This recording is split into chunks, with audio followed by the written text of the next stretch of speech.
الحمد للہ رب العالمین۔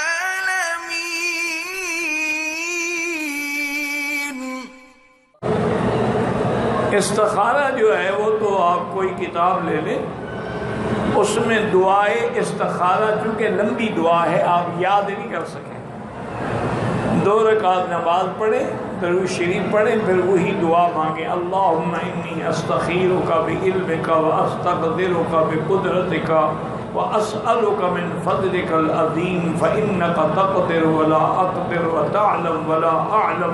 وہ ایک لمبی دعا، آگے اس میں لفظ آئے گا اللہم ان کنت تعلم ان ھذا الامر، یہاں اپنے جو کام ہے جس کے لیے کر رہا ہے، شادی کے لیے کر رہا ہے، مکان خریدنے کے لیے کر رہے تھے، تو وہ نام لے باقاعدہ، تو یہ دعا 3 دفعہ پڑھے، پھر یہ دیکھے کہ حالات کس رخ پہ جا رہے ہیں۔ ضروری نہیں ہوتا کہ خواب نظر آئے، یہ تو جاہل لوگوں نے بنا رکھا ہے کہ جی خواب میں نے دیکھا اور خواب میں نے دیکھا، خواب ضروری نہیں ہوتا۔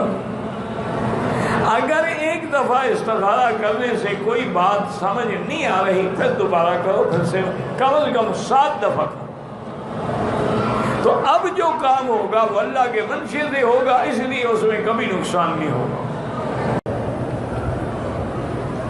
کہتے جی کہ استخارہ لڑکی شادی والی خود کرے یا والدین میں کوئی افضل یہی ہے کہ وہ لڑکی خود کرے؟ جو حدیث مبارک میں حکم ہے وہ یہی ہے کہ استخارہ جس کا مقصد ہے، جس کا کام ہے، وہ خود کرے، کیونکہ اس کے لفظ بھی یہی ہے نا کہ اللہم ان کنت تعلم ان ھذا الامر خیر لی فی دینی ومعاشی وعاقبت امری فی عاجلہ وآجلہ فقدر علی ویسر علی، تو سب اپنے لیے۔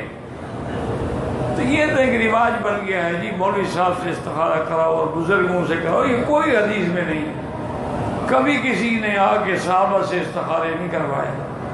اب تو خیر آپ کے ہاں استخارے جو ہیں ماشاءاللہ ٹیلی ویژن پہ بیٹھ کے سیکنڈوں میں ہو جاتے ہیں، بارہ لڑکی خود کرے، نہ آئے نا دعا تو کتاب لے لے استخارہ والی، 2 رکعت پڑھ کے اسی کو دیکھ کے پڑھتی رہے۔ اگر کسی دعا کو منوانا ہو تو کیا کرنا ہے چاہیے؟ اللہ کی فرما برداری اور حضور سے محبت، پھر ہر دعا قبول ہوگی۔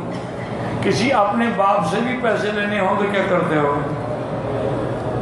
کیسے خوش آمدید کرتے ہو؟ کبھی جوتے پہنا رہے ہو، کبھی کپڑے ٹھیک کر رہے ہو، ابا جان کبھی رات کو مٹھیاں بھر رہے ہو، وہ بھی سمجھ جاتے ہیں کہ آج کو مطلب ہے، اور نہیں کیوں آ گیا مٹھیاں بھرنے کے۔